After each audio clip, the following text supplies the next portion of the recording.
El punto de partida son las aportaciones de la neuropsicología educativa. Hay un autor que en 2007 escribió, por ejemplo, pues en un libro y artículos científicos, esta frase que me parece que viene muy bien a todo lo que vamos a trabajar. En la medida en que el cerebro recibe e interpreta las informaciones sensoriales, se relaciona mediante el lenguaje y la motricidad. Además, se desarrolla su identidad coherente a través de la memoria.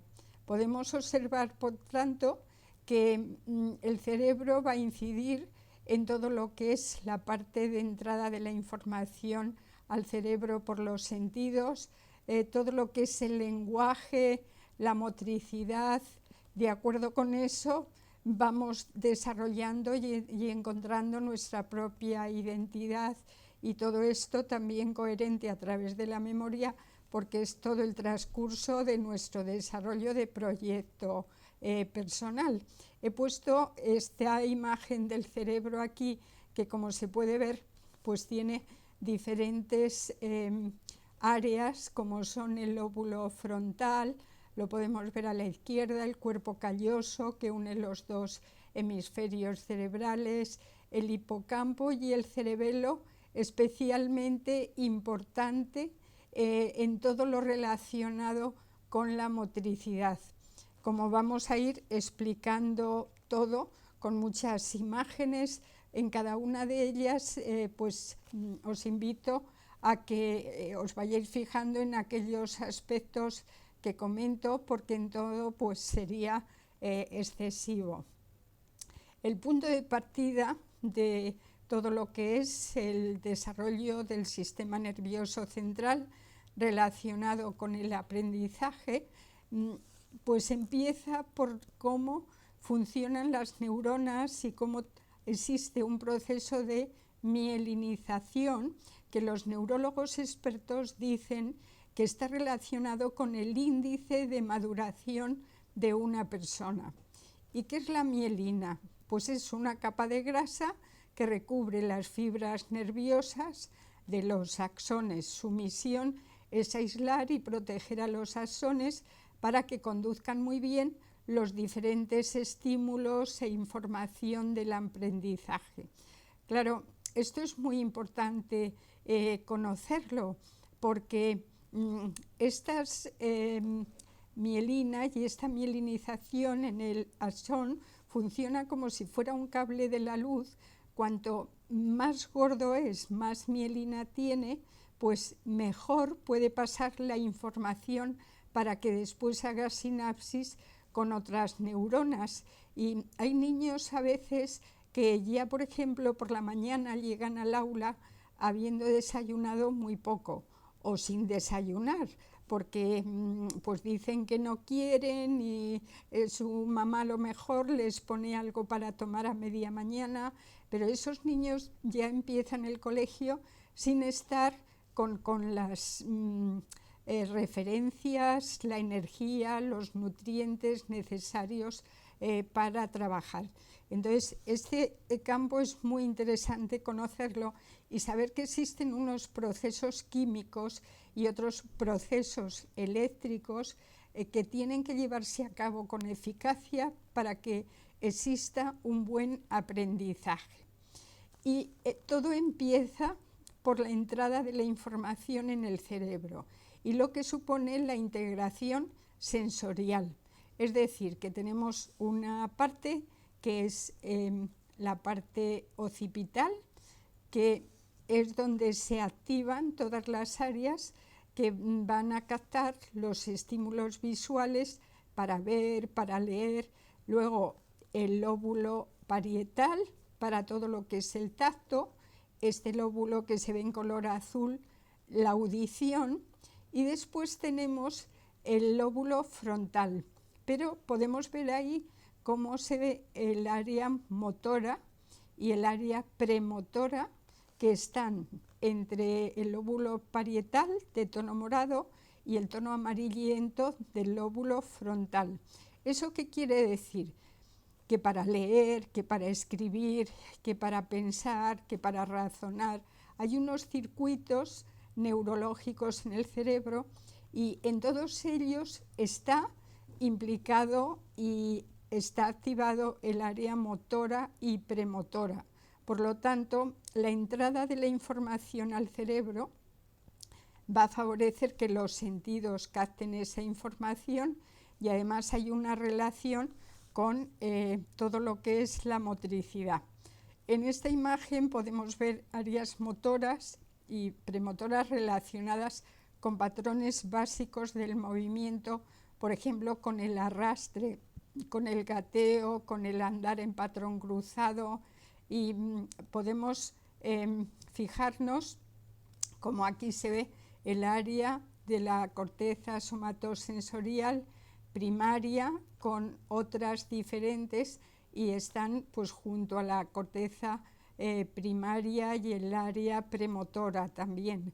Entonces, la información que entra por los ojos, por el oído, por el tacto, pues va pasando a esos diferentes lóbulos y después por el área motora, premotora, etcétera. ¿De acuerdo? ¿Qué incidencia tiene todo esto en la lectura y en la escritura? Pues en primer lugar, es necesario una coordinación visual y motriz para escribir. Por ejemplo, si yo cojo este bolígrafo y me agacho para escribir, estoy llevando la mano donde precisamente van mis ojos, de manera que lo primero para escribir es tener un buen sistema visual y después tenemos que tener una coordinación visual y motriz, con lo cual ya estamos trabajando con el sistema visual y con todo el sistema motriz. Entonces, supongamos que damos clase y tenemos a un niño en el aula que no escribe bien. Una opción es, cuando escribe mal, es ponerle a repetir esas palabras, pero ahí realmente, si no hacemos más que eso, muchas veces lo que conseguimos es seguir repitiendo esas dificultades y casi se afianzan más. En cambio, si nosotros estudiamos qué sistema se necesita para escribir y descubrimos que es el sistema visual y que es el sistema motriz, pues lo que tenemos que hacer es ir a la causa y trabajar en el proceso, en aquello que puede ser lo causante de escribir mal. Con lo cual, con un niño que escribe mal, yo lo que tendría que hacer es trabajar y estudiar cómo funciona el sistema visual, cómo funciona el sistema motriz y cómo tengo que trabajar las diferentes áreas motoras y visuales. Con lo cual vamos a ir adelantando y vamos a ir viendo cómo podemos trabajar todas estas áreas, ¿no? Existen habilidades visuales, auditivas, táctiles y motrices que ayudan y facilitan el desarrollo de la convergencia visual. Por ejemplo, si observamos en esta imagen el niño que está leyendo, vemos que los dos ojos están trabajando sobre el texto. Luego, los dos ojos tienen que ir en paralelo para todo lo que es la lectura. Entonces, cuando yo voy a leer, tengo que poner mis dos ojos en el texto que leo y tengo que llevar a cabo una coordinación que se llama convergencia visual.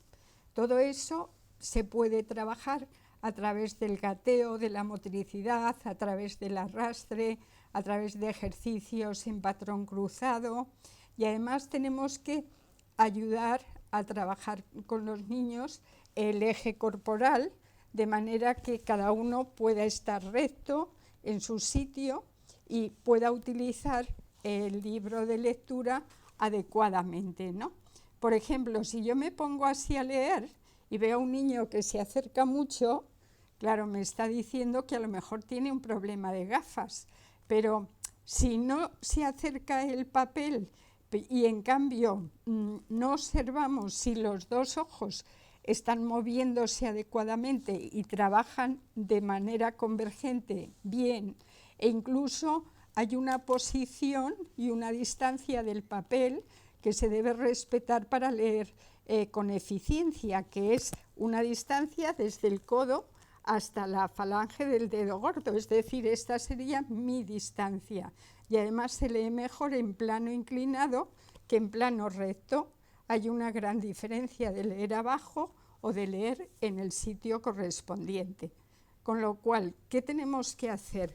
Pues seguir todas estas características, todo este conocimiento para poder trabajar y desarrollar. Comentábamos que es necesaria una coordinación visual y motriz para poder escribir, porque tenemos que utilizar el papel con el que leemos y el bolígrafo o el lápiz con el que tenemos que coordinar la visión y el movimiento del bolígrafo y de todo. ¿De acuerdo? Muy bien, pues vamos a continuar. Aquí podemos ver también un niño cómo está escribiendo y efectivamente pues es capaz ahí de hacer sus signos, porque efectivamente pues puede utilizar la visión y la motricidad. Creo que se nos ha vuelto a congelar la imagen porque no me va el paso a la siguiente diapositiva. Disculpad las molestias porque es que habéis entrado muchos y ya parece que sí. Muy bien, entonces tenemos las habilidades superiores de pensamiento a continuación, que requieren pues toda una serie de zonas y de áreas que trabajan conjuntamente. Por ejemplo, podéis ver que la imagen pone áreas de asociación y ahí tenemos áreas, la visual secundaria, la visual primaria, luego área de asociación parieto-cipito-temporal. Bueno, entonces fijaros qué interesante, porque esa información que entra por los ojos, por los oídos, por el tacto, que pasa a las diferentes áreas motoras, premotoras, pues resulta que va pasando de unas áreas a otras y se van asociando esas informaciones, de manera que cuanto más complejo es un pensamiento, pues más asociaciones a nivel no solo primario, sino secundario y terciario se tiene que llevar a cabo. Claro, ¿qué es lo que sucede, por ejemplo, con un alumno en secundaria que está suspendiendo el lenguaje, las matemáticas, que es un fracaso escolar? Pues que si lo único que hacemos es ponerle un profesor de matemáticas o de lenguaje o de idiomas, lo que estamos trabajando es lo específicamente curricular, pero no estamos a lo mejor trabajando aquellas causas en su cerebro que están haciendo que no pueda adelantar y adquirir un aprendizaje nuevo, ¿no? Con lo cual, toda esta neuropsicología, la psicomotricidad, la neuromotricidad, nos va a aportar una información interesantísima para saber por qué ese niño está suspendiendo matemáticas. ¿Y a qué tenemos que ir? A analizar cómo son los procesos básicos del aprendizaje que se están llevando a cabo en su cerebro, para poder trabajarlos con él y realmente ir a las causas de por qué suspende, para que ya obtenga un buen resultado y esa mejora se estabilice en el tiempo, ¿no? No es solamente voy a ver qué profesor le pongo o qué actividad hago dentro del aula para que por lo menos mientras está conmigo ya apruebe y pase a otro grupo, o como padres, bueno, pues que por lo menos apruebe el curso y no repita.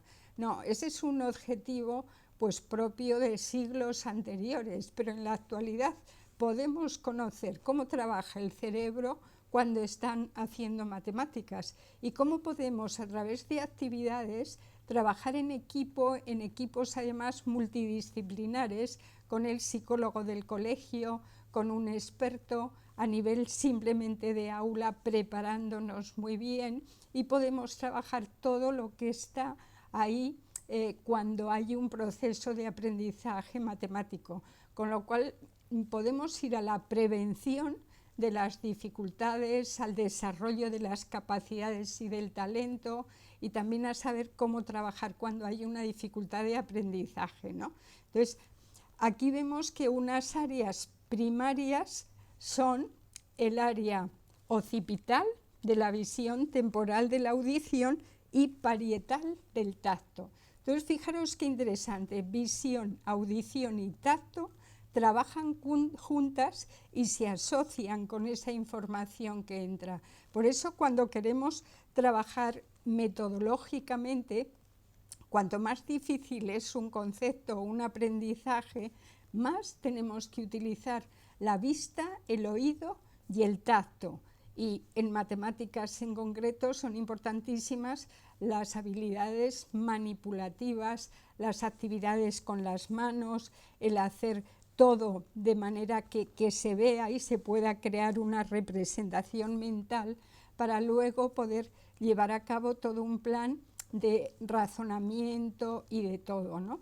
Otras áreas pues son, por ejemplo, el área de asociación prefrontal. Entonces, fijaros qué interesante es, porque uniendo además lo que comentábamos antes de la mielinización de las neuronas, los neurólogos expertos dicen que el índice de maduración cerebral se va desarrollando de atrás hacia adelante. Entonces, si un concepto es más propio de una dificultad de abstracción, de reflexión, de razonamiento, más exige que todas las áreas que se asocian y que se mielinizan antes que el lóbulo prefrontal, esas estén muy bien desarrolladas y trabajadas.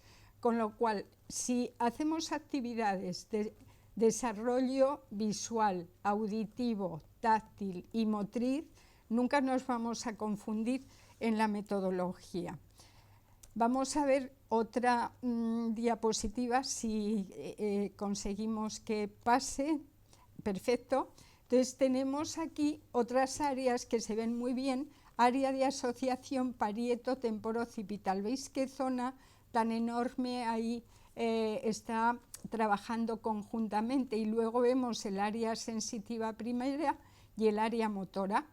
Por eso, fijaros la motricidad, lo importante que es. Es importantísimo, porque si esas áreas están bien desarrolladas y seguimos trabajándolas y hacemos juegos y ejercicios de motricidad, de coordinación, de ritmos, de diferentes elementos, estamos facilitando que muchas áreas cerebrales estén preparadas para poder aprender bien. Y luego tenemos el área de asociación prefrontal, que es la propia de las funciones ejecutivas, de la planificación, de la organización, del razonamiento. Pero fijaros que antes está el área de asociación límbica, que está relacionado con la afectividad, con la motivación. Entonces, cuando esas áreas están bien trabajadas y seguimos desarrollándolas, lo que conseguimos con ello es que se activen más las áreas propias del aprendizaje. Por eso siempre decimos, un niño que está motivado es un niño que aprende mejor, y es verdad, pero un niño que está motivado para aprender, si no tiene el desarrollo cerebral adecuado para el nivel de aprendizaje del curso en el que está, pues no tiene un aprendizaje efectivo. De ahí que la motricidad es clave y está relacionada con todo ello, ¿no? Nos encontramos en la siguiente diapositiva que hay escalas y pruebas de motricidad que pueden medir todo esto. Y al hilo de lo que voy explicando, voy incluyendo bloques de preguntas que habéis ido haciendo desde ayer, y voy a intentar ir contestando también a todas ellas. Y una de las preguntas era: ¿qué pruebas y qué escalas se pueden aplicar para conocer todo esto? Pues hay escalas y pruebas de patrones básicos del movimiento. Por ejemplo, en esta imagen estamos viendo a niños que los primeros van haciendo un rectado, Y esto es importantísimo, decir al niño, por ejemplo, mira, pues túmbate en el suelo boca abajo e intenta ir hacia adelante por el sitio donde estás. Entonces podemos observar si se mueve del mismo lado el brazo y la pierna o si hay un movimiento contralateral. Es decir, que adelanta, por ejemplo, en la mano izquierda y al mismo tiempo adelanta pues todo lo que es la pierna derecha. Entonces, el nivel homolateral del mismo lado del cuerpo es un movimiento mucho más inferior que el contralateral. Pues si observamos eso, podemos tomar nota y ahí ya vemos que hay algo muy importante a tener en cuenta, ¿no?, en ese niño, y es que eso lo necesita trabajar. También hay patrones del gateo, que vamos a ver después también, de exactamente, Sandra podría tener a lo mejor lateralidad cruzada, etc.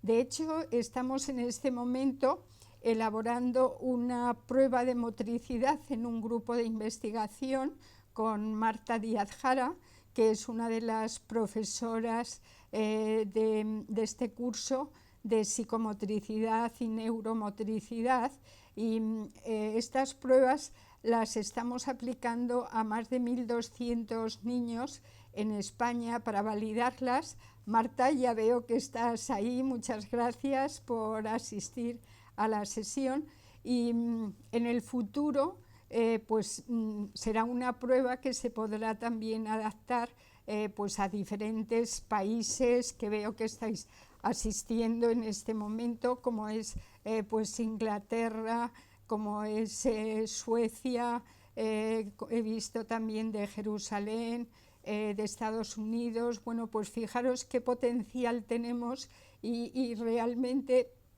todo el bien que se puede hacer, porque sería una prueba sencilla de aplicar. De Alemania también, Carmen, estupendo, México, Colombia, perfecto, pues sería una prueba muy sencilla de aplicar, pero que nos daría una información importantísima para conocer el nivel de neurodesarrollo, a nivel de neuromotricidad en nuestros niños, y a nivel también de psicólogo escolar, por supuesto, de todo, ¿no? También es muy importante el equilibrio, porque el equilibrio está relacionado con todo el sistema vestibular auditivo, y eso es todo un mundo interesantísimo, que lo trabajamos también en una asignatura del máster de Neuropsicología y Educación, que es funcionalidad auditiva para leer, aprender idiomas, etcétera, ¿no? También el control postural. Por ejemplo, si vemos a un niño que va a escribir y lo que hace ese niño es torcerse completamente, pues si estamos torcidos nos damos cuenta que solamente ve este ojo. Pero si yo cierro este ojo, con el otro no veo el papel. Luego, fijaros que el sistema visual tiene dos ojos, y un niño que está escribiendo y que no está utilizando los dos, sino solamente uno, porque no tiene una buena posición al escribir, pues está ya utilizando nada más una parte, pero no está trabajando con la precisión, la concreción, la fiabilidad, todo, ¿no?, que requiere todo el aprendizaje. También la coordinación visual y motriz, como hemos visto en otros casos. Escalas y pruebas de equilibrio, muy relacionadas también con el sistema auditivo, y son también muy importantes. Aplicar todos los días, incluso una serie de ejercicios, pues es importantísimo. Y efectivamente, si hay lateralidad cruzada, si hay, pues hay una dificultad para aprender.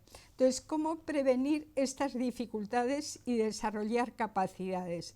Pues se puede llevar a cabo un programa de desarrollo motriz a través de todo lo que es las edades de 0 a 3 años, y cada mes, cada momento tiene sus ejercicios específicos interesantísimos, ¿no? Había una de las preguntas que me llamaba la atención porque es de sentido común, que decía, pero a ver, de manera intuitiva los niños se van desarrollando solos. Efectivamente, un porcentaje de niños se va desarrollando solo, pero hay un porcentaje de niños que requiere de nuestra observación, de nuestro estudio, de nuestra profesionalidad, porque si nosotros conocemos todo esto con su base científica, vamos a ser capaces de llegar al aula y fijarnos en muchos más detalles y en ver qué consecuencias puede tener el que un niño no haga todo eso, o a la hora de organizar alguna actividad, pues vamos a saber cuál es la mejor. No solamente, a ver, voy a trabajar este tema, ¿qué se me ocurre que puedo hacer? Ah, pues creo que voy a hacer esta actividad porque les va a gustar.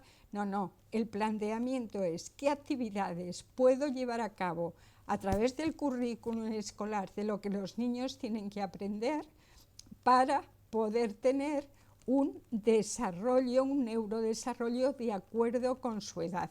Porque si además hacemos eso, estamos preparándoles realmente pues, para el futuro aprendizaje del año siguiente y para futuras etapas. Otro bloque muy interesante es programas de desarrollo motriz de 3 a 6 años, donde ya el movimiento empieza a adquirir más independencia, más coordinación, se pueden relacionar con juegos, por ejemplo, de vocabulario, juegos por el espacio dentro del aula o fuera en espacios más abiertos. Se puede trabajar con ritmo y, por ejemplo, decir al cambio de ritmo vais a ir hacia la izquierda y hacemos, y de esta manera vamos a la derecha y cuando haga este ritmo vais a ir hacia la otra dirección y entonces hacemos.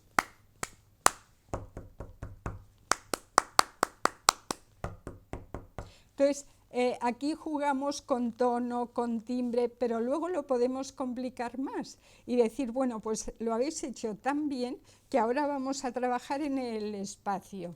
Entonces, además de ir a la izquierda y a la derecha, cuando yo diga una palabra de vocabulario, además levantáis la mano derecha. Cuando diga otra, pues otra. Bueno, de manera que se puede utilizar el material de estudio con todo lo que tienen que ir desarrollando con palabras que están aprendiendo en su método de lectura, etc.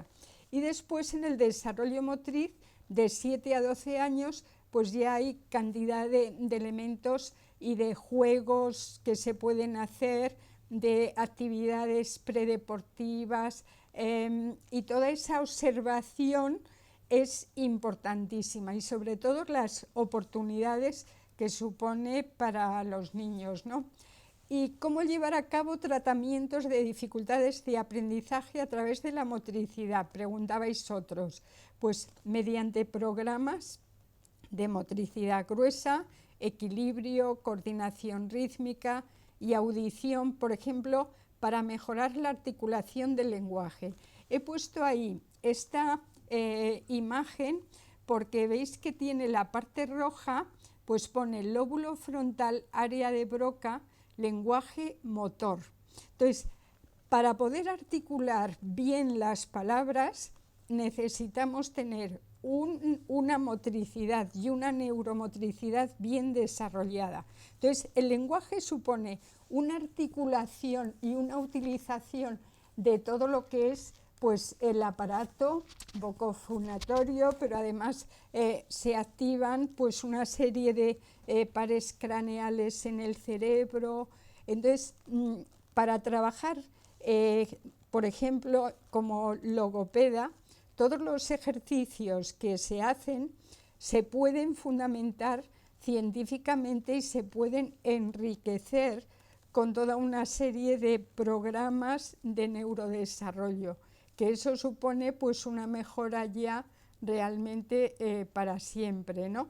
Y aprovechar efectivamente esos acelerones neuronales, etc.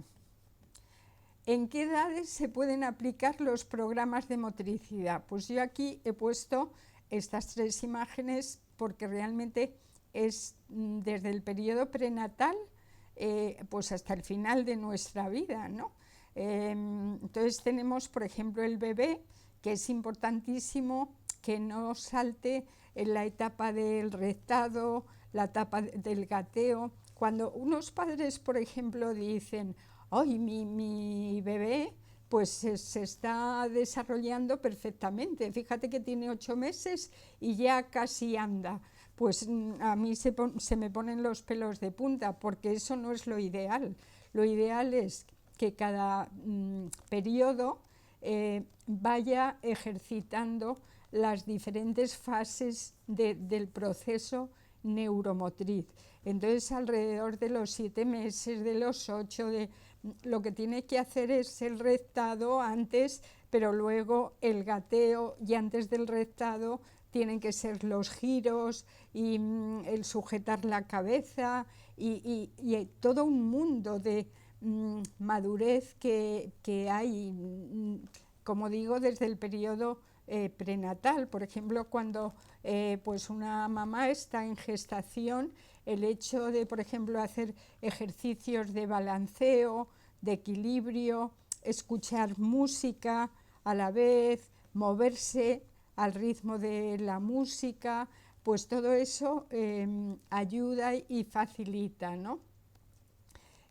También vemos, he puesto la imagen esta aquí de la piscina, porque el ejercicio en el agua es importantísimo y favorece muchísimo todo lo que estamos diciendo. Y después ya en niños más mayores, pues claro, todos los juegos predeportivos, deportivos, la música, la danza con la música, por ejemplo el método Orff-Schulberg, pues es maravilloso. Está en la Academia Mozarteum de Austria, pues se puso en marcha todo este sistema musical que es interesantísimo, y aporta mucho el método Padovan, que he visto ahí que alguna también ha puesto. Yo tuve la suerte pues de hacer 6 cursos de ese método y es fantástico. Todos los que podáis hacerlos lo aconsejo. O el método Verard de audición, también todos los programas de reflejos primitivos. Por ejemplo, el programa de reflejos tenemos la suerte de contar aquí en este curso con la profesional que lleva en toda España todo este método de movimientos rítmicos, con una experiencia y un nivel impresionante. O también esta parte de motricidad, pues con Susana Gracia, que supongo que estará también asistiendo a la sesión, y dirige en un centro educativo todo el departamento de orientación, y aplican unos programas en educación infantil, en primaria, en secundaria, con dificultades de aprendizaje, y lo aplican pues a un nivel excepcional, ¿no? ¿Y puede influir la motricidad en las matemáticas? Pues puede influir mucho, porque hay unas bases neuropsicológicas que conocemos de qué áreas se activan cuando trabajan las matemáticas, y también hay unos procesos de lateralidad que influyen. Entonces, en esta imagen podemos ver cómo pone, fijaros, motor, o sea, el área motora incide directamente. También la parte posterior del lóbulo parietal, que es el del tacto, y también el lóbulo prefrontal. Son sectores de regiones significativamente que se activan, por ejemplo, en la solución de ecuaciones, pero luego es interesantísimo conocer cuáles se activan al contar, cuáles se activan en el razonamiento de los problemas matemáticos. Bueno, entonces fijaros qué impresionante poder entrar al aula o que venga a nuestro centro especializado un niño con dificultad en matemáticas y discalculia y le apliquemos unas pruebas no solamente de matemáticas, sino de qué está causando esa dificultad matemática y veamos a nivel motricidad qué es lo que está pasando en ese cerebro y a nivel parietal, y de acuerdo con eso montemos el programa y las actividades para mejorarlo, ¿no? Por ejemplo, esta imagen que tenéis ahí, la referencia, pues la he puesto porque me ha gustado mucho, la veo muy completa, cerebro matemáticos. Pues fijaros dónde se relaciona más el cálculo matemático, la multimodalidad sensorial, la comprensión del lenguaje, aquí la discalculia y la orientación en el espacio. Por eso un niño con dificultades de lateralidad tiene normalmente más dificultad para las matemáticas porque no sabe tener referencias de izquierda a derecha, se pierde al pasar de un miembro a otro, y estamos investigando mucho en estos temas. Por ejemplo, otra de las pruebas que estamos adaptando es de lateralidad. Ya tenemos la aprobación por parte de un comité ético del Hospital San Carlos aquí de Madrid, y lo vamos a aplicar a más de también 1.400 niños de todas las edades escolares, y también todos aquellos que os gustara en diferentes países pues adaptar esta prueba a vuestro país y a vuestro ámbito, decídnoslo, porque podemos establecer acuerdos de colaboración con diferentes grupos de investigación y de universidades pues para poder ampliar y extenderlo lo más posible. ¿Pueden incluirse programas de motricidad en casos de dificultades de aprendizaje? Pues ya hemos visto que sí. Entonces aquí el mensaje es que debemos ir a las causas y a los procesos que lo producen. ¿Cuáles son esas causas? Pues ahí veis el sistema visual a la izquierda.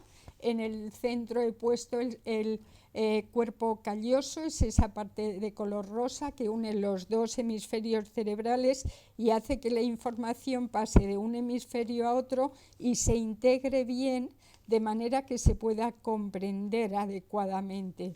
Y después ese cerebro pues muestra lo que se activa en la multiplicación de los números. Fijaros que es un área que está en la parte occipital y también auditiva y parietal, es decir, que estamos otra vez en la importancia de la sensorialidad, y abajo todas esas imágenes son para que relacionemos que todo lo que es actividades manipulativas son muy importantes en todo lo que es aprendizaje matemático.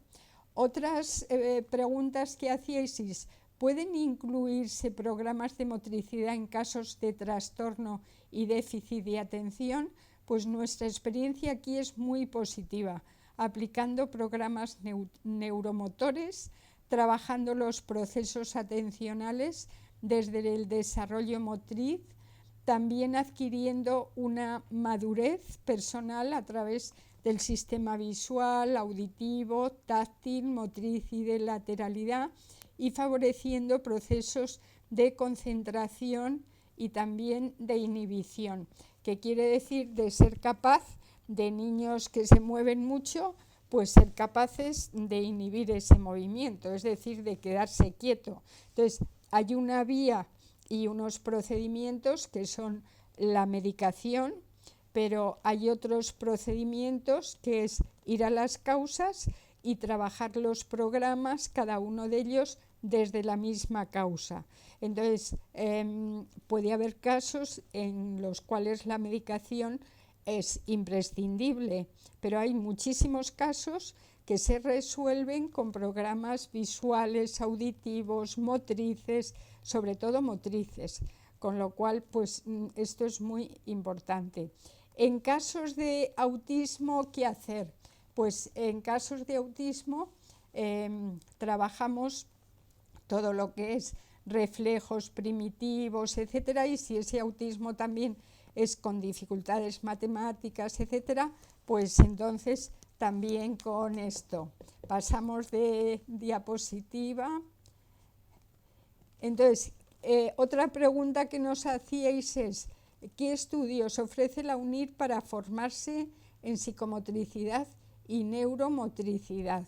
Pues para eso tenemos este experto universitario en psicomotricidad y neuromotricidad para la mejora del aprendizaje. Entonces pasamos diapositiva y voy a explicar de manera un poco pues por encima, pero para que tengáis la información, que el módulo 1 trabajamos la integración sensorial y bases neuropsicológicas del movimiento.